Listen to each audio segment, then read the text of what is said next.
Today's story is a quiet, beautiful reminder that even in the darkest moments, healing can find us, often through the most unexpected people. Let's begin. Morning sunlight filtered through the trees, gently touching the porch lined with blooming bougainvillea. Birds chirped cheerfully on the rooftop as a soft breeze brushed against spotless glass windows. In a quiet little villa nestled in the suburbs, life moved like a gentle melody. Ethan, a gifted architect, always started his day with a warm cup of coffee, watching his wife Lily bustling in the kitchen and his little daughter Sophie darting around with laughter. To him, it wasn't just happiness, it was everything. Lily was the sunlight of their home, always smiling, always tender, and Sophie was the laughter, the little spark of joy. Ethan used to believe that nothing in this world could take his family away from him. But fate always arrives when we least expect it. It was a warm afternoon after a light rain. The streets still glistened with puddles scattered like broken mirrors, reflecting the soft sunlight. Lily, just off work, hurried to pick Sophie up from preschool, something she did every day with the same unshakable joy. Sophie, only 4 years old, ran into her mother's arms, giggling like wind chimes. Lily scooped her up, kissed her soft curls, and the two waved cheerfully at her teacher before heading to the car. No one knew it would be the last time Lily's smile lit up the world. On the drive home, a large truck lost control on a slippery curve. The screech of brakes pierced the air, followed by the crunch of metal shattering glass and the screams of nearby witnesses. Lily's car was struck from the side, rolling over and over before landing in stillness. By the time help arrived, Lily wasn't moving. She had passed away on the spot. But in the back seat, amid shattered glass and twisted seats, Sophie was still alive, trembling, bleeding from a cut on her forehead, clutching her teddy bear and crying without sound. From that moment on, the light in that home was gone, taking with it the laughter, the joy, and the heart of a father. Ethan arrived at the hospital in a panic. The moment he saw Lily's lifeless body, he collapsed, as if the entire world had fallen apart. He held her close, trembling, tears pouring down his face. "Why did you leave me? You promised we'd grow old together," he whispered through broken sobs. From that day forward, the villa became hauntingly silent. No more laughter in the kitchen, no tiny footsteps on the wooden floor, no soft morning music, only a heavy, lingering quiet that wrapped around every wall. Ethan stopped going to work. He didn't shave, he barely ate. Each day, he sat alone in the living room, in Lily's favorite chair, staring at a framed family photo on the shelf. Lily was still everywhere. Her clothes still hung in the closet. Her shoes waited by the door. Ethan couldn't let go. Every morning he woke, hoping it had all been a bad dream. And Sophie, she drifted through the house like a ghost. She didn't speak, she didn't play, she didn't cry, not in front of anyone. Only at night, in restless sleep, she whispered, "Mommy," barely louder than a breath. The grief in that house had no sound, but it was eating everything away, day by day, hour by hour. 2 years passed, but grief still clung to the villa like an old, stubborn fog. Ethan moved through life like a shadow. Sophie still wouldn't speak or smile. No matter how bright the spring sun or how golden the summer grass, inside the house, it was winter all year long. Grandma Rose, Ethan's mother, left her quiet village to stay with her son. Though her back ached and her hands trembled, she rose early every morning to cook, clean, and try to keep the household from completely falling apart. But her strength was wearing thin. One afternoon at the market, as she struggled to lift a sack of rice into her car, her knees nearly buckled. "Ma'am, let me help you," came a gentle voice. She turned and saw a young woman, slim, worn clothes, tired eyes, but a bright and respectful gaze. Her name was Mia. Orphaned young, she'd grown up in a group home, later adopted, then abandoned again once her adoptive family had children of their own. Since then, she had done whatever work she could to survive, carrying loads, washing dishes, sleeping wherever there was shelter. Grandma Rose looked at Mia and saw a flicker of hope among the ruins. "Would you like to come work at my house? Help with the cleaning, the housework?" You'll have a place to stay." Tears welled up in Mia's eyes as she nodded gratefully. Grandma Rose didn't know if this was the answer, but a mother's heart whispered, "It's time to bring something new home." The next morning, just as the sun began to rise, Mia stood at the mansion gate with a worn cloth bag in hand. She wore her neatest dress, hair combed back, her face washed clean, though her eyes still carried traces of fatigue. When the gate opened, Grandma Rose gave her a gentle hug. "Welcome to your new home," she said. Mia stepped into the shaded courtyard, marveling at the quiet beauty of the place, but as she entered the house, she immediately sensed something heavy in the air, like grief soaked deep into every brick. That evening, Grandma Rose called Mia into the kitchen, her voice soft but serious. "You're a good girl, Mia, but my son Ethan hasn't been himself since Lily died. He lives like a shadow, always angry, always silent. You must be very patient. Work hard, ask no questions, don't touch anything unless you're told, and most importantly, never touch Lily's photo." Mia nodded respectfully. She knew she had walked into a house that was broken. The next day, Grandma Rose said goodbye, returning to the village to care for Grandpa Ben. Before leaving, she hugged Mia and said, "Keep the house in order and be kind to them, even if they can't be kind to you yet." As the car disappeared past the gate, silence reclaimed the mansion. Mia began her tasks, mopping floors, tidying rooms, washing laundry. Everything was spotless, yet the house still felt cold, as if no one truly lived there. That afternoon, while dusting a photo frame near the piano, Mia paused, staring at Lily's gentle smile. "She must have been a wonderful woman," Mia whispered. "What do you think you're doing?" a man's voice boomed from the stairs. Ethan stood there, eyes like fire. "Don't ever touch that photo again. That's my wife, not some decoration for you to clean." Mia lowered her head, heart pounding. "I'm sorry, sir," she whispered. But Ethan had already turned away, leaving only the chill of his grief behind. That night, Mia carried a tray of food up to Sophie's room. She knocked gently on the door. No answer. She tried again. "Sophie, it's Mia. I brought you dinner." Still silence.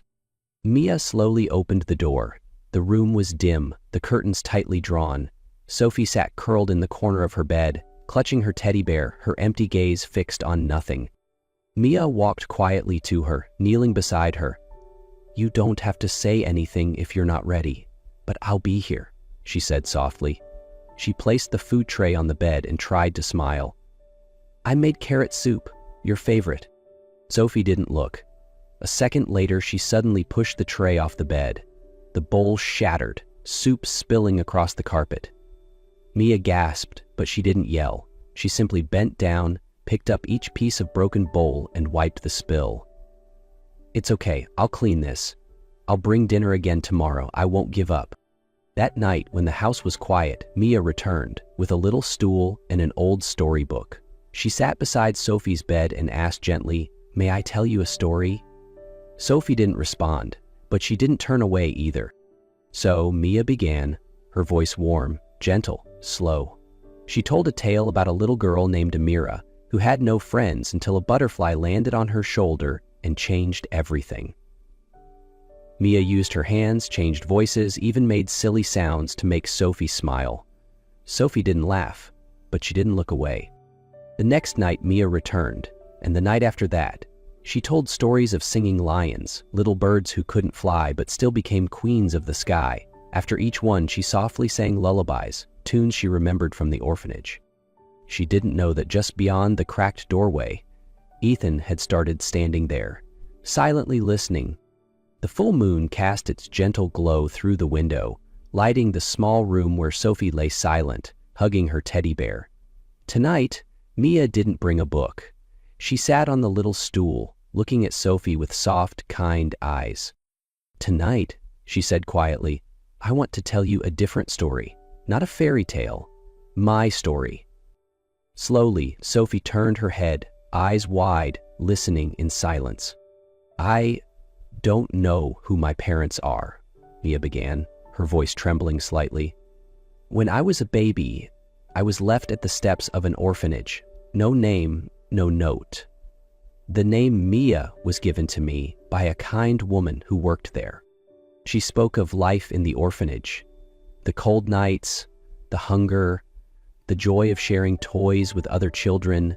Then she was adopted by a couple. She hoped for a real home, but when they had children of their own, everything changed.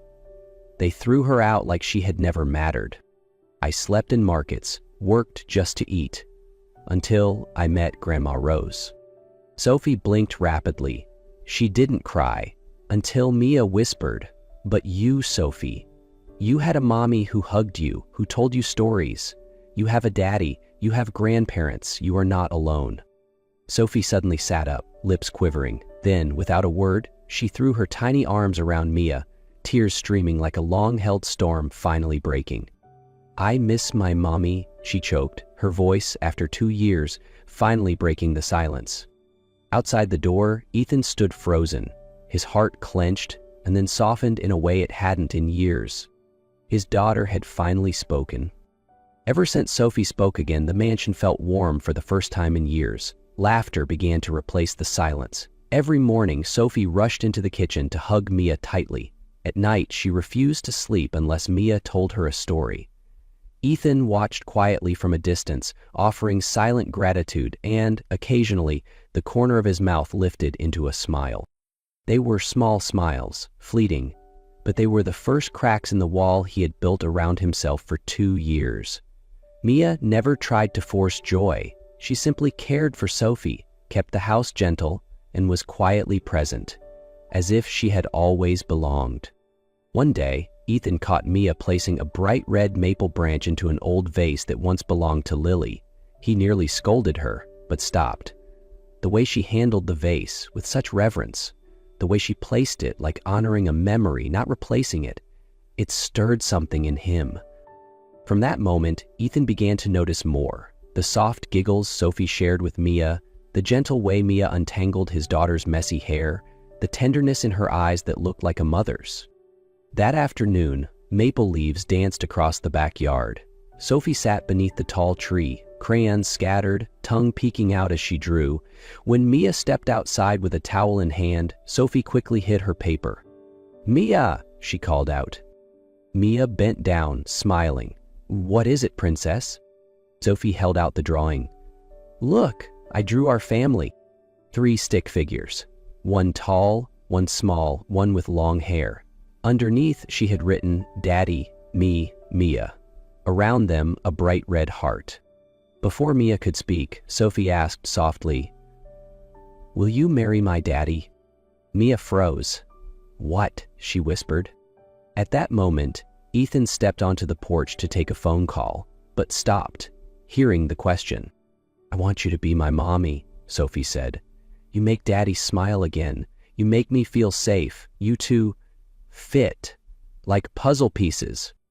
Ethan walked over, gently taking the drawing from his daughter's hands.